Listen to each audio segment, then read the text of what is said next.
because I want to just quickly mention It Ends With Us, which has been probably the biggest surprise hit of the summer. This movie, I'm sure you've probably heard about it at this point if you're listening to the podcast, cost $25 million and has made $285 million at the box office. Just an incredible amount of money. But this is based off of a popular book series by Colleen Hoover, and this is adapting the 2016 novel It Ends With Us. The film is directed by Justin Baldoni, and it's also starring him, and it's starring also Blake Lively, opposite of Justin Baldoni. And just based off of the conversation around this movie, I want us to go check it out. Haven't read the books, don't know anything about the books, but there's a lot of controversy around this film that's been sort of carrying some of the promotional things, but also just due to the fact that this had a huge audience, I wanted to go check it out.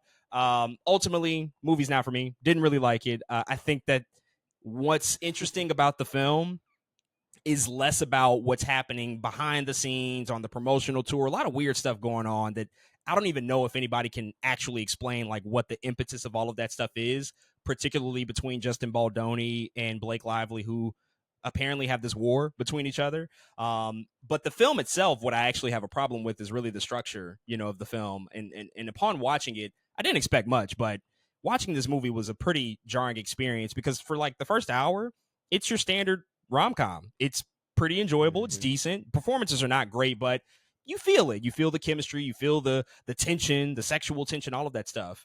But ultimately, this is a story about domestic violence and the way that they pivot to address that.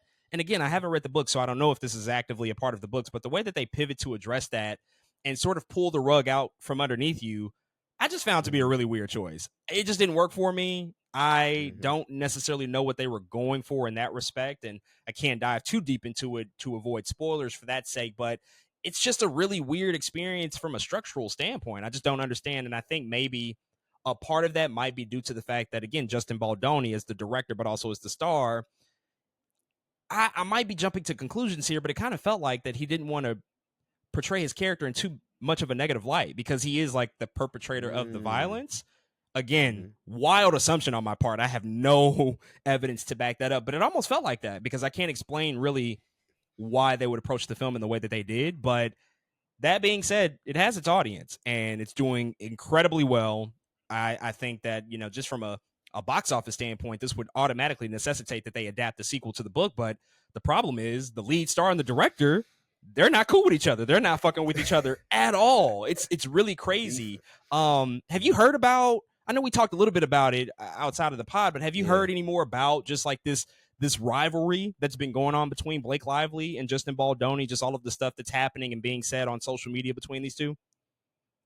A little bit, man. It's been kind of, I think, crazy to see because there's just so many articles and takes online and tweets, and it's just so much happening about this whole ordeal, and I guess what's happening. And I think the interesting thing I've seen is there's been fans that are, I guess, applauding Justin Baldoni's responses. I guess like a lot of people are like, I guess, on his side of things, right? And they're like, yeah, that's exactly what you're supposed to do, or this is exactly how you would handle that. So that's the only thing I really know, though, is like a lot of people seem to be on, if you are picking sides, a lot of people seem to be on Justin Baldoni's side. So that's really all I know, though. It's been pretty crazy. Yeah, again, the details are scarce. Nobody's really talking about it. But the way that Blake Lively approached the promo tour versus how Justin Baldoni approached it, two just completely different approaches. And they haven't done anything together. They weren't on the red carpet together. In fact, I went to go see a movie the night that the red carpet premiered because it premiered at AMC Lincoln Square. But